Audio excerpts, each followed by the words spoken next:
Welcome to the Big Movement Podcast. If you're ready to create results and make huge strides in your business, finances, personal development, and health, then you're in the right place. Pushing past excuses and powering through procrastination can be a challenge alone. Here, you'll get the support, tools, and knowledge you need to get to the level you desire in your business and life. Let's get started with your host, Byron Ingram. And welcome to another episode of the Big Movement Podcast. Today, we have a special guest. We have Jessica Granish, who is a seasoned virtual assistant that offers not only the implementation, but the strategy and management too when it comes to marketing a business's products and services online, because ultimately it takes all of these things put together for someone to have a successful business, and she makes it easier for business owners and entrepreneurs. So let's give a warm welcome to Jessica. So Jessica, welcome.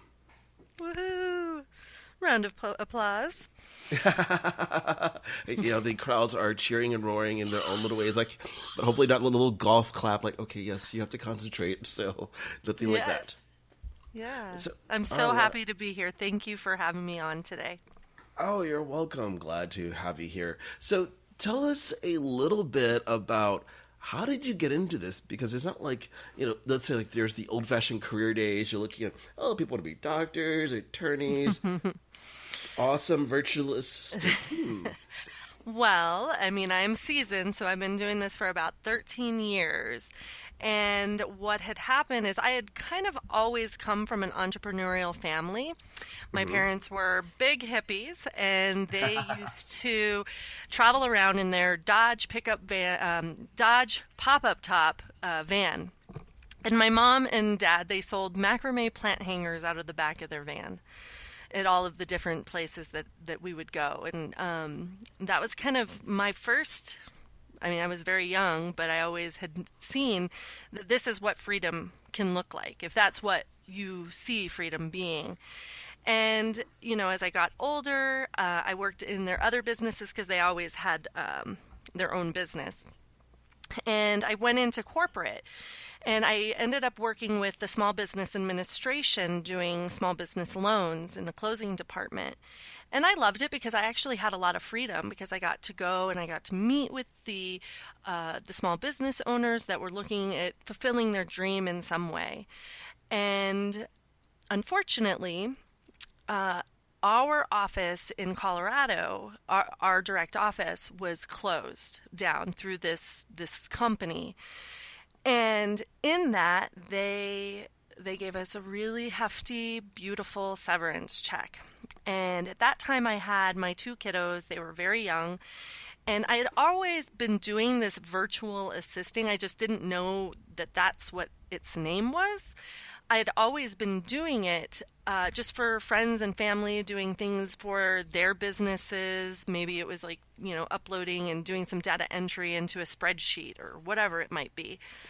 And it was really just like mama's shoe money. It was like that extra money that I did with that was so that I could get more shoes or more necklaces. It was kind of my money.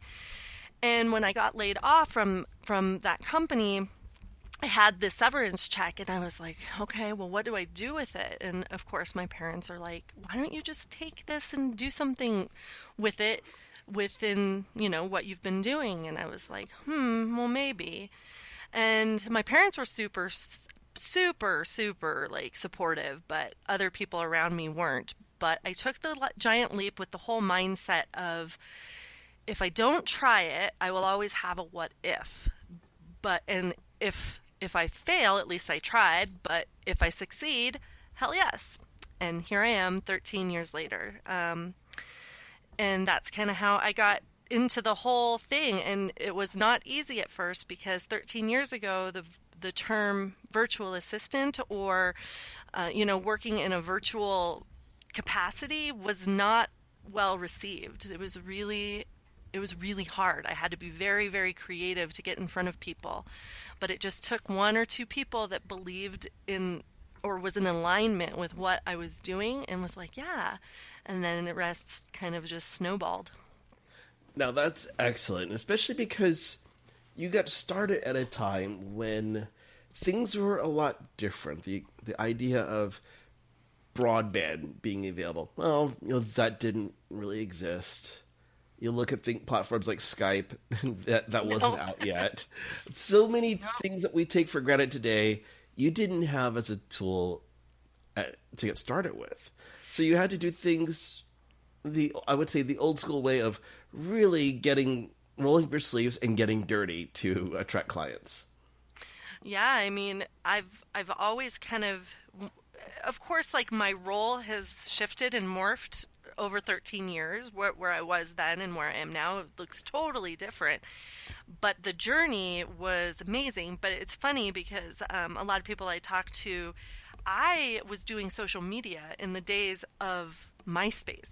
Like I Whoa. was using MySpace as a platform to be like, hey, look at this. Like you could connect with this person, you could connect with this person, this could be a way.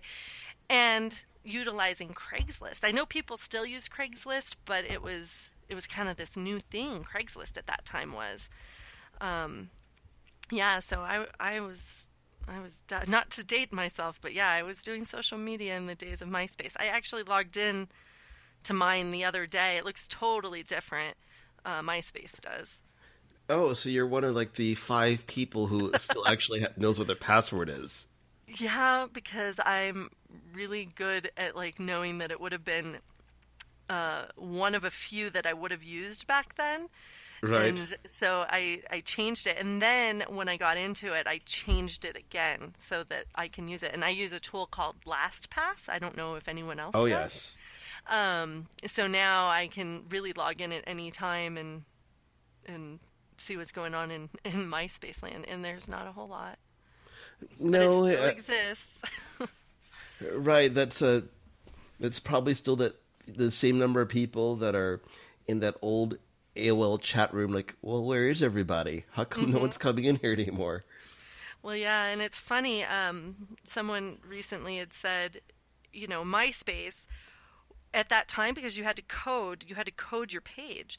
Like Oh, we yes. we were toying with learning, oddly, a 6-figure job.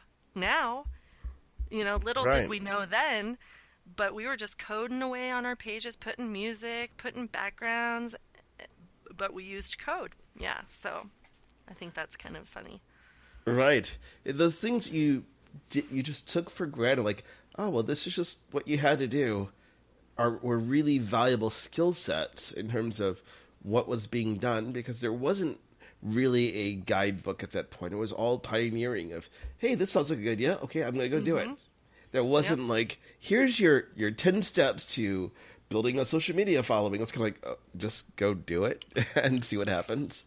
Yeah, and then when I moved over to Facebook, I was like, I don't get this. I don't understand what the attraction is. And now look at it. Right. Facebook is its own country, almost. Right. But it goes to show you, and something that's really important when you look at businesses, why it's valuable to have people who are supporting you. You look at how MySpace, when it was around, it dominated the whole marketplace. It was, oh, you got to be on MySpace. And then Facebook came along. And slowly but surely people thought, well, this is easier to use. And before you know it, people had the reaction, my what? And they didn't use MySpace anymore. It became yesterday's news. Like so many other social networks that they had that emergence around that same time, but they didn't gain traction the way that Facebook did. No, but other people have tried to come in and really try to compete. And what I've been noticing is that they'll take an idea and then they'll add it to the platform. For instance, since you're kind of in like the podcast, sphere of genius, there was Periscope, right? So there was Periscope, and then Facebook added Facebook Live. And suddenly Periscope, I don't know, I'm not well versed in it, but what I've read and heard other people in my community talk about is now Periscope is just going downhill. Right. So I don't know what will happen, but yeah, sometimes it's interesting because some things should just be their niche, and another one is Snapchat. So you know that Facebook bought Instagram. Well, Right. now Instagram is adding what are called stories, which was part of what Snapchat is. There can only be a certain amount of time. So it's very interesting to see these giants really try to Right. take over multiple domains, of a niche. Right. And there's actually even an article this morning about an update for Instagram where they're going to start having live video available on it. Oh, oh, isn't that stories or is that different? Oh no, this is going to be part of the whole story thing, but adding in live video. So this way you have, because if you think about it with Instagram, you have that user base that really prefers to engage on Instagram itself. So now they have another layer to be able to engage on the platform. So you start looking at these things. It's just one more nail in the coffin for Snapchat, primarily because you look at the number of people that are on Instagram, and they will just keep adding features to it where it makes someone think, well, heck, all my connections are here. But the most powerful aspect when you think about it is the ability to advertise. Because when you think about the staying term of a platform, if it doesn't have advertisers to it, they can only keep going for so long of trying to get investor funds. Yep. It'll be interesting to see what happens to Snapchat. I have teenagers. Well, one's a preteen, and they love Snapchat. They love it, and I don't know if they would move fully from there right now. So it would have to be, they really have to figure out how to connect with that genre. Right. And it's not only it's not only that. You have to think about it. If a large percentage of the population, let's say that it's their biggest user base are, let's say, people that are 18 and under, but they're not really growing it. Let's see that Instagram is capturing that newer marketplace. Well, then there could be that it's a shrinking demographic they're catering to. So unless they evolve and quickly, they can quickly start seeing their numbers diminish in the ways that Periscope has suffered because of how Facebook Live is taken over. Well, and you just want to see these ideas grow and be their own. I mean, as an entrepreneur myself and coming from a long line of them, I'm always rooting for the little guy. And then seeing these giants come in and try to gobble it all up, I don't know. It gives me mixed feelings. Although I do love that there's these features on Facebook because I spend a lot of time there, with the type of work that I do. But I am still rooting for the little guys. Right. So obviously, these are different tools that you use as the virtual assistant. What is the appeal for the business owner to have a virtual assistant instead of the traditional, I'm going to have someone who's going to physically shuttle me around with a little notepad, taking down all my little things, go do this, write this, and all the other little stuff that people might have in their mind when they think of an assistant? Well, I mean, those assistants definitely have their place. I mean, there's still so many jobs that are out there that are, you get up, you go, they're 9-to-5ers. And that's where that place is. A virtual assistant is really for other solopreneurs, coaches, authors, people that work in the online environment. And it's kind of hard because you're in your virtual space, they're in their virtual space, to actually have someone walking around with a pen and paper. The term virtual assistant has really grown in its capacities. So that's a whole kind of different conversation, but maybe we'll get there. But for a virtual assistant, and why you would want one is if you are a solopreneur, you're somebody that's working in an online environment, that you kind of have this big dream that you want to start your own business. Like if you're a podcaster, and there's many aspects to running a business. And so with the power of delegation, a virtual assistant helps create more freedom and peace of mind in your life and business. So that is what the real attraction is. But with saying that, people that have never worked with a virtual assistant or don't know what one is, they might have some resistance towards it.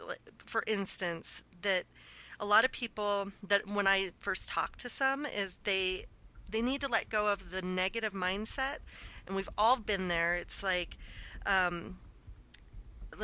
for instance, that you have this negative mindset. I want to save money, so I will do it all myself. Or if I'm going to get this done, I'm going to get this done right. I should just do it myself. Or, it's going to take too long to bring someone on board to teach them the ropes. So those are some of those things that small business owners or online business owners fall victim to, are those statements. And one thing I try to teach people and guide them and just help them understand is that growth is all about letting go of those blocks, and that the art of delegation comes with great rewards that you soon will realize, because all of this time is freed up. Just like when you were at the office, and that's the mindset of the 9 to 5, at the office, you go in, your assistant takes whatever it is off of your plate so that you can focus on what your zone of genius is. So that's kind of where a virtual assistant in the online sphere can come into play. Oh, excellent. And it's important for people to know that it's a tool set that, and ultimately to get to where you want to be at, you have to look at what are those tasks that ultimately is something that you should do, and what is it you can let someone else be able to take over, because you can't be an expert at everything. It's much easier to hire somebody to do tasks that, let's say, it would take you 5 hours to do, but for them it'll take 20 minutes. Exactly. And really, the art of virtual assisting, and like I said, there's just so many different facets of it now, is really, it's so that you can focus on your zone of genius and let your virtual assistant focus on theirs. So it's just a really great partnership. I have worked with men and women all over the globe. I mean, I'm in Colorado, so Australia, Thailand, London, and of course all over the United States. And it's beautiful because we can collaborate, and I have touched on so many things that have just help them create their dreams, and sometimes projects are just helping them get off of the ground, and then others are really long term where we're really partners. And, you strategize, and then we put into an implementation plan, which, by the way, implementation is the secret ingredient to getting anything done. And right. Then, the management side of it. So I don't know, I've been very blessed, and I'm glad that I got into it when I did. But it is interesting because it's morphed so much, and I sometimes am well, I'm more than a virtual assistant. Because sometimes people just see a virtual assistant, or they'll hear that they can get a virtual assistant, for $2 an hour or something. And while you can, it's a different thing. It's just a different relationship when you have a VA, a virtual assistant, that is your partner, that's totally there throughout all of it. So let's talk about that for a moment, because you'll see programs out there that will teach people how to hire a virtual assistant from some country out there. Oh, yeah. And some people have amazing success stories. It was incredible. At other times, people are thinking, I need to go to therapy after that interaction. So how is it someone should be able to determine, well, obviously, that they do need a virtual assistant, but then deciding upon how to find them, what's going to work best based on their business? Well, I mean, you know the old adage, you get what you pay for. While you can absolutely, I know that there are leaders out there that do teach that you can, get a virtual assistant, and you can get them for, just a couple bucks an hour. And you can, and a lot of times I would suggest that, maybe someone that does Fiverr or something like that, that they are people that may not be as highly skilled.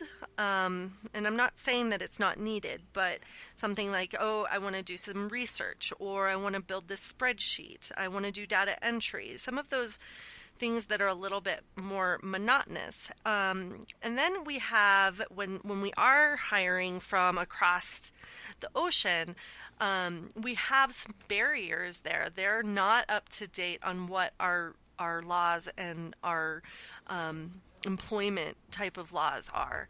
They're not educated in that realm. Not saying that they're not brilliant, but they just don't know. And a lot of times that there is a language barrier as well.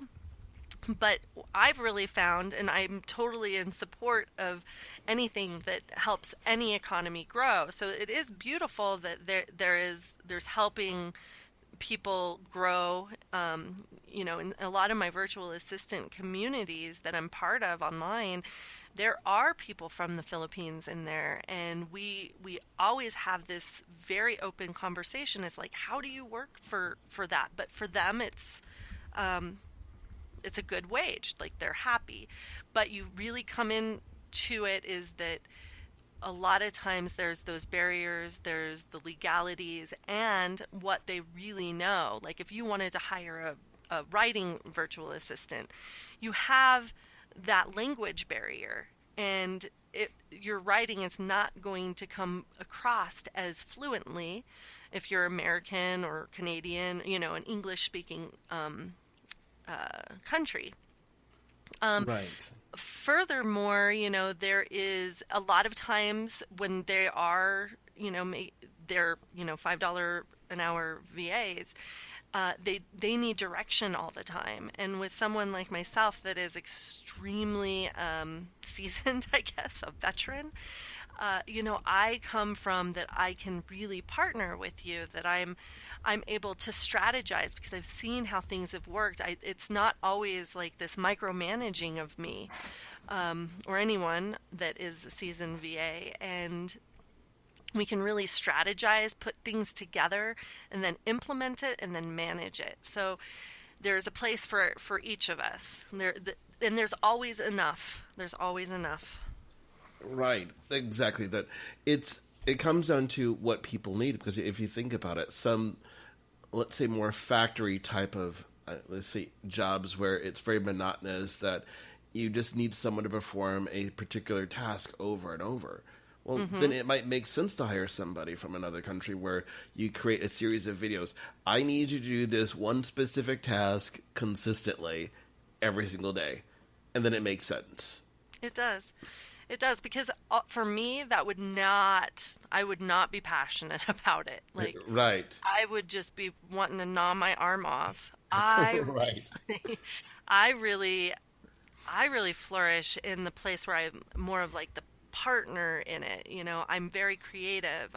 As we talked earlier, I'm social, and I'm extremely technical. So, we were talking about MySpace and how I used to code and all of that. I just really get the whole kit and caboodle of how all of the pieces meld together. And as you were explaining to me earlier on, how these podcasts are putting together, like, I totally get it. Right. And we can kind of talk the same language.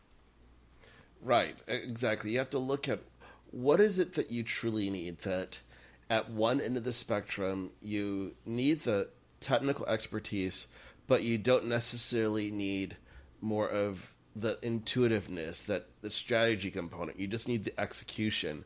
Versus, as you move up the value ladder, you need the base level technical expertise, but then you also need the strategy component where you can be able to hand off a task entirely and says, hey, I need you to build a funnel that does this. Here's the info, go make it work. And then that's the last you need to think about. And ta-da, here's the end product. Versus if you give it to someone else, it might be, okay, I need you to use these pictures, do this, and where you have to, it's like baking a cake. Every little thing needs to be identified versus go make me a cake.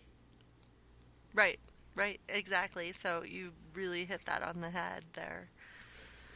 And that's the reality we live in. So people have to understand those principles. They know exactly what they are getting into, and it makes a dramatic difference. So Now, obviously, with having a virtual assistance company, what is it that you find is the biggest challenge in terms of working with clients? Well, I would say that it would be the same thing that makes any challenge in any relationship, and that's communication. Communication is key. All great relationships, let it be professional or personal, start with communication. So really creating those expectations, and boundaries too about what your communication style is. Not everybody is going to be someone that likes to get on the phone. Some people just might be email, but really setting those expectations and boundaries so that that foundational piece to building an authentic team, or just, and when I say team, that can also just be, it can also be, I'm sorry, I lost my train of thought. Building an authentic foundation, and then it can grow and that trust is built, and then you can kind of let go a little bit. But one of the hardest things that I really find is that people also, as I was mentioning earlier, is that they have that negative mindset of that they don't necessarily realize that delegation can really be a freedom, something that enhances your freedom, because it just frees you up. And they get stuck in this negative mindset that they want to say, like, I want to save money. That might be where they're at. But really, in the long run, all of their time is being, freed up from all of the things that they don't understand yet, or things that they have to educate themselves on, or things that they just don't want to do. We were talking about data entry, but maybe it's that you want to build a landing page and you want to have an offer where to build your email list, but you have no idea how to put all of those components together. All of that time that you take, if this is not like your area that you want to go in, that's going to take you a lot of time, and it then frees you up to, work on the things of why you went into business for yourself to begin with, so you don't lose that luster and love for what you're doing and that passion. So those are kind of one of the hardest things. And then also, people don't understand delegation, and they feel like they have to hand over the keys to the castle all at once. But it's like just baby steps. You're building a relationship. You don't, some people might, you don't get married as soon as you meet somebody. That might happen, but you kind of build that trust and, right, and keep going. Unless it's in Vegas, then anything is possible. Well, that's why I said not everybody, but there is some people. And, also is working with them, especially if you're just kind of starting out, is it helps with building that foundation. Just kind of like if you were building a home, you would want to have a strong foundation. You don't want to start moving things around and then you're playing Jenga with your business. Right. And then it's like it crumples over. You really want to do things right, and with the right VA or, strategist or implementation specialist, whatever, that is, you can build that. And our businesses are our babies. I often, and I know other people say it too, but they say it takes a village to raise a child, but it absolutely takes a village to build a business too. You just cannot do it all alone. And some of the people that we follow and that we find to be inspirational, whoever that might be in your sphere of influence, they're not doing it all alone. They have a team. And I think sometimes entrepreneurs have a hard time, not all, but they just have a hard time getting to that point. Right. Oh, definitely. It's a journey for someone to go from doing things independently to realizing that, I can do it more efficiently if I have a team. And I think where the sticking point is for business owners, it's understanding that threshold where in the beginning, they're doing a lot themselves, but where does it make sense to bring on that virtual assistant where, sure, things can be tight, but because of how much they free you up to do things, it'll allow you to take your business to a whole new level. It's just helping people understand that, yes, there's going to be this little period where it might be a little uncomfortable because you're just getting the financials to where you want them at, and now you're adding a labor expense, but ultimately it's going to be beneficial. It's getting past that sticking point. Right. And I mean, a lot of people that I've worked with, they bought lead pages, they have MailChimp, or whatever the tools are that they have, and then they're like, I haven't done anything with it. I've been paying, the $40 a month to lead pages every month, and then, well, MailChimp has a free version, but, say that you were using Aweber, there's $20 there, and you've just been intimidated, or it's like, oh gosh, this overwhelms me so much, I just don't even want to deal with this. I'm guilty of this too. I laugh about it. It's not funny, but it is. It's like you get so overwhelmed that you're like, screw it, I'm going to take a nap. No, it's like I can't even deal. Right. And those things are important. You have to know when it is, because when you speak about overwhelm, you think about how many entrepreneurs out there, your authors, your speakers, your coaches, they see a marketing course online. They're like, oh, you're going to learn everything that you need to grow your brand. And then they realize very quickly, congratulations, you're about to drink from a fire hose and love it. Right. And then you're going to be overwhelmed and you're not going to finish it. And if you do, are you really going to take it all in? You're going to need to think about bringing in support. And it doesn't have to cost an arm and a leg. Even if someone does charge what you think is going to be expensive, just think about what you're going to be saving, and you're building a partnership, which in this virtual world it can be very, very lonely too. Right. Exactly. It is a lonely world sometimes, and so having that partnership and someone to lean on, it's invaluable, really. Right. Exactly. There's some people will always wonder, like, well, how do you decide how to do things? And this is what I tell people is a simple rule of thumb. Even if you know how to do it, you have to ask yourself something simple. Let's say, you have that service you're offering. Let's say at the end of the day, you're charging someone $100 an hour. If you can hire somebody to do that task for, let's say, $10, $20 an hour that you're charging someone else $100, you should do that every single day of the week. Well, your ROI is still right. better, and you can focus on why you went into business for yourself. Right. I know that everybody that does it, they're very smart and capable people, but where do you want to focus your energy? Where do you want your passion to be flowing?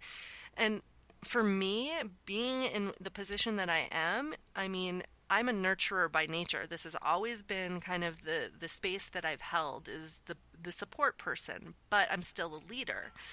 But I offer that support. And really what my why is that it's creating more freedom for you to do what you're passionate about. If that means that, you're in business and you need someone to build this landing page so you can go off to Hawaii for 3 weeks, and that's part of what freedom means to you, then just think of what that cost is. It's invaluable, really. So it's really create more freedom and peace of mind to live the life you love and to have a business that you love. Because, for me, I do this for a living. I try to teach people, the power of delegation. But, I have assistants, too. I don't do it all on my own. I definitely walk the talk. I love to write, but one of the things that for me is that I'm almost too much of a perfectionist with my writing that I never can get it done. Right. I'll be like, oh, that just doesn't. So I usually will, send that off to somebody that can just final critique it and just my eyes are off of it now. Right. Or else I'll spend weeks on it. Right. I make it a point. It's in terms of getting past that perfectionist thing, because writing is always fun to me. I get to look at it once. That's it. Oh. Yeah. So by doing that, it helps. As I'm creating it, I'm looking at it in a different light. Now, granted, when I wrote a book, I looked at it a couple more times, but literally still followed that little routine of I looked at it once and then I didn't touch it for about a week or so. So that way I didn't think about it. And then I looked at it again. And that was essentially it. Because you can easily get into that perfectionist syndrome and not realize that if you have a very high standard for what you create, your good will be better than most people's perfect. Yep, I know. That's so true. So you have to really quickly figure out what is good enough to get the job done. Instead of, well, I have to make it look like a Picasso. Says who? It's not finger painting, so it's still going to get the job done. Right. And it doesn't have to be perfect to move forward. Right. And that's, understanding where your weaknesses are. I mean, that's a prime example, is that I know that I have this weird thing about myself. And so someone on my team is phenomenal at that, and she can just take my rough draft and clean it up and make it my masterpiece almost. So we're tandem and we're working together. Right. Exactly. Now, because you're in the business of helping other business owners, how is it that you're finding that you're getting the word out about your business most effectively? Because that's something that people wonder, like, well, if I want to use a virtual assistant to help me grow my business, well, how are they growing theirs? Because that's something that'll be of vital importance to them. Most of mine now, I am pretty much like 90% word of mouth. But I wasn't always that way, like we were saying, I'm seasoned. I've been in this industry for a really long time.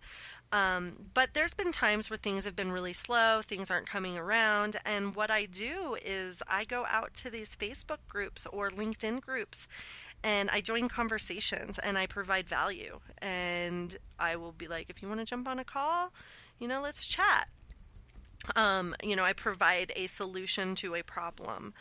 And so that's what I will oftentimes do. And previously, back in the day, when I first started out and I would be on Craigslist, I would look for jobs that were like an administrative assistant or an executive assistant type of job that I knew that I could probably land. And I sent in my resume. I would get on the phone or I would get to the interview and we would interview. And at the end of it, I would be like, but here's the caveat. Here's what makes me a little bit different than anything that you've probably interviewed with. And I just got in front of people. I used to do a lot of networking events, but that takes a lot of time. But it's really cool to meet all those people. And I didn't always have the best of follow-up luck, I guess.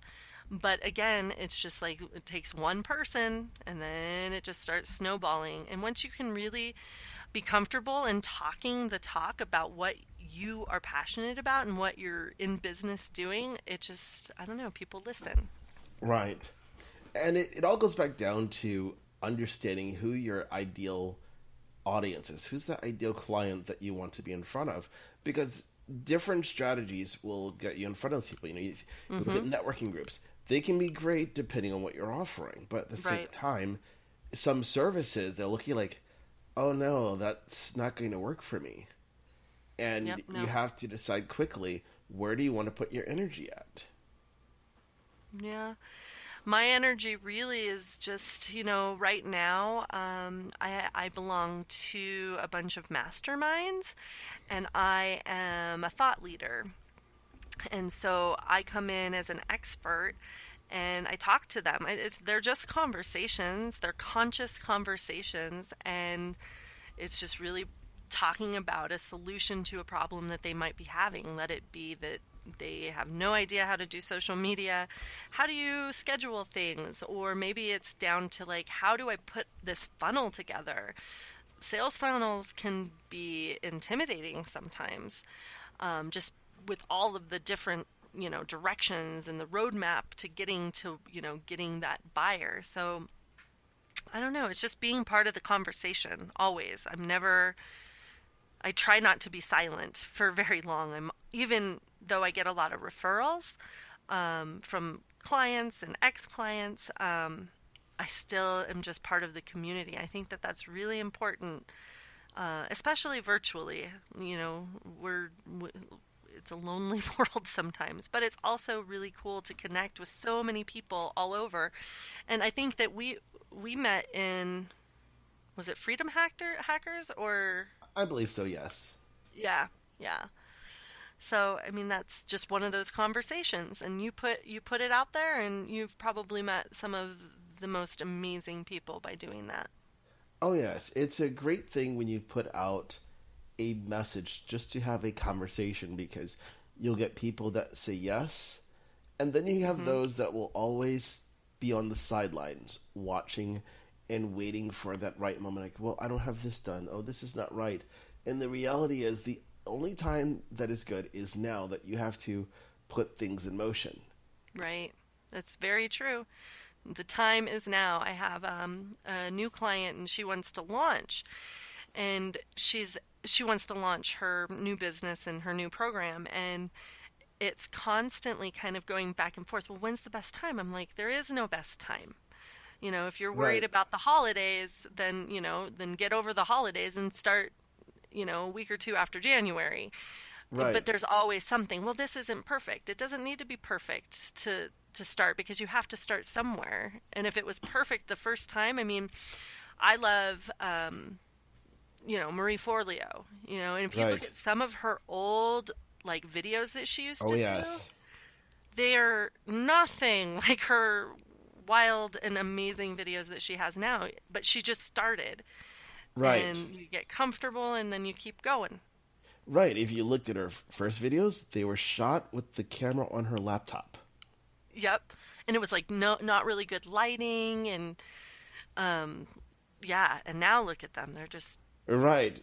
They're the high-end professional production, but she started with what she had.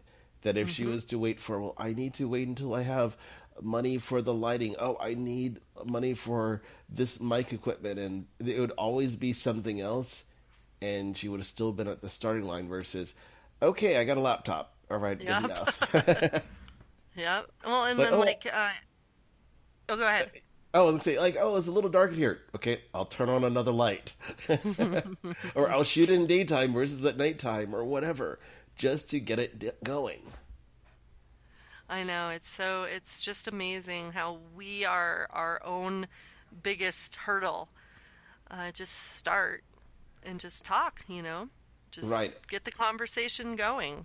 And it can be scary, you know, anything that we do to build ourselves, it can be scary. And, you know, that magic happens outside of that comfort zone. Right. And I think it goes back down to something simple, that there's this fear that people have that, oh no, someone's not going to like me. Well, the reality is that's true.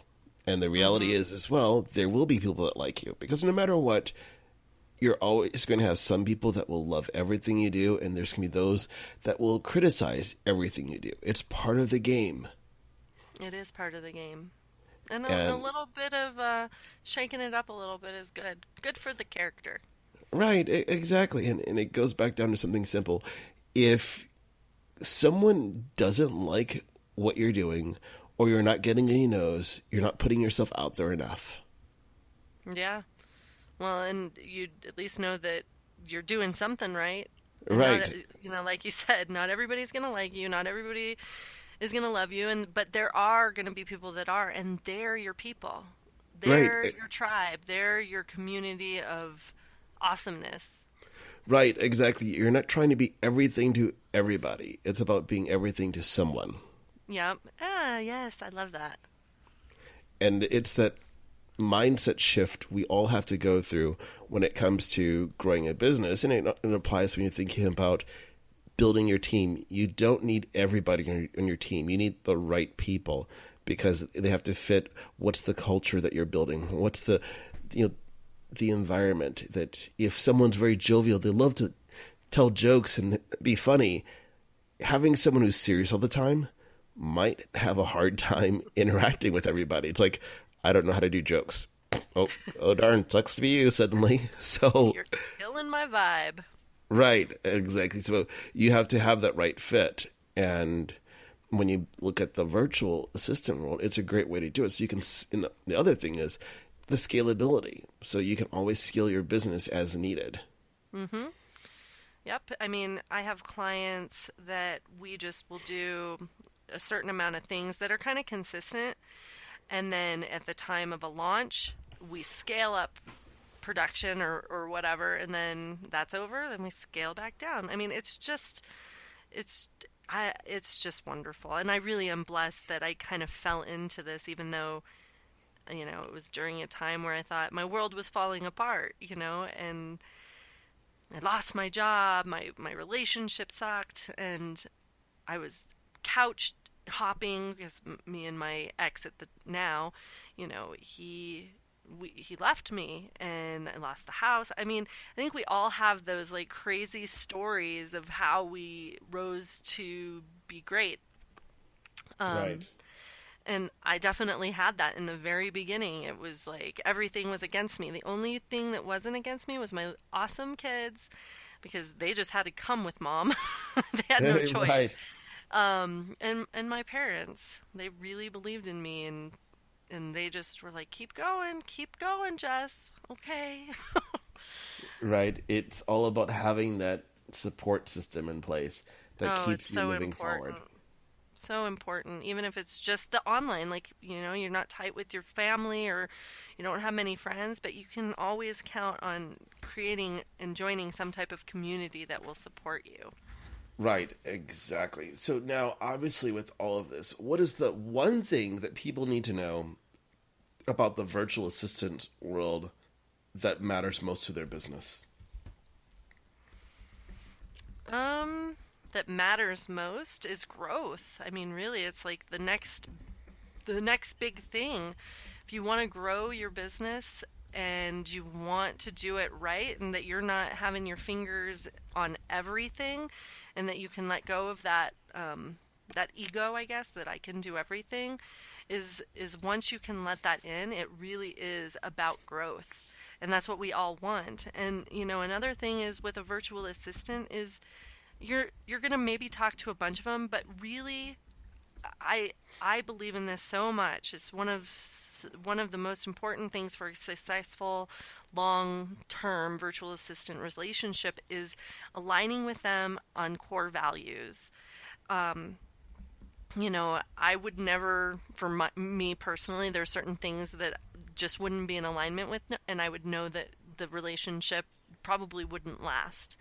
And so really connecting with them, not only on that professional level, but digging deeper and creating more of a personal connection too. Find out what they're into.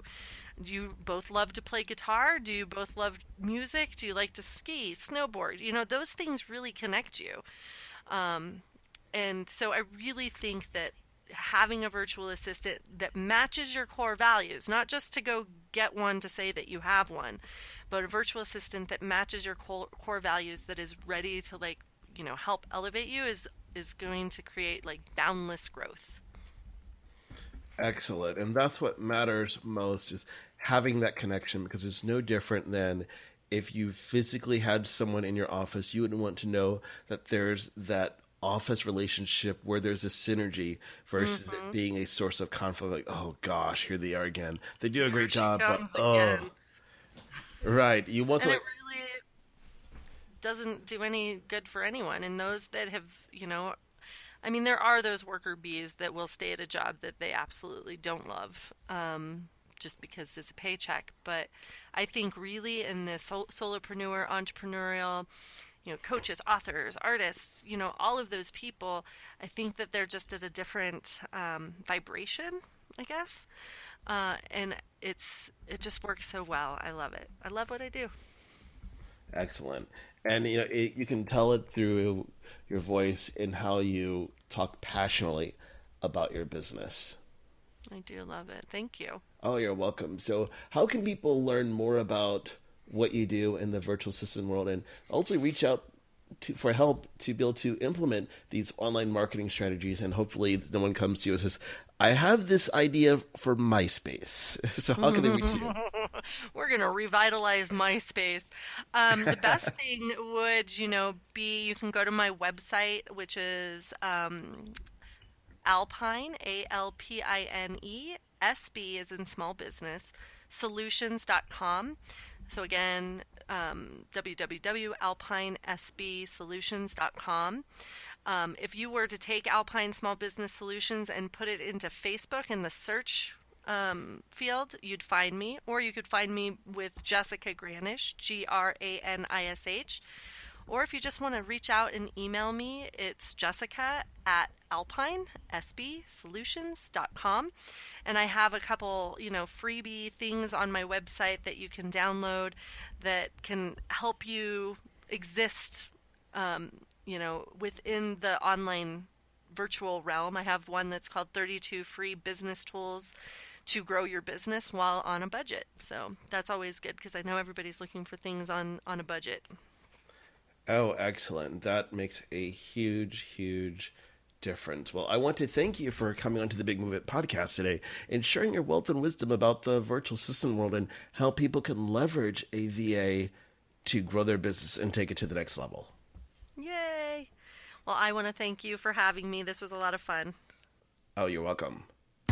Thanks for listening to the Big Movement Podcast today. And be sure to subscribe so you don't miss an episode. Now that you've surely been inspired to take your entrepreneurial career and business to the next level, you can stop by the website and get more. And if you're ready to boost your business brand, be sure to grab your free report, 7 Easy Steps to Build Your Brand Today.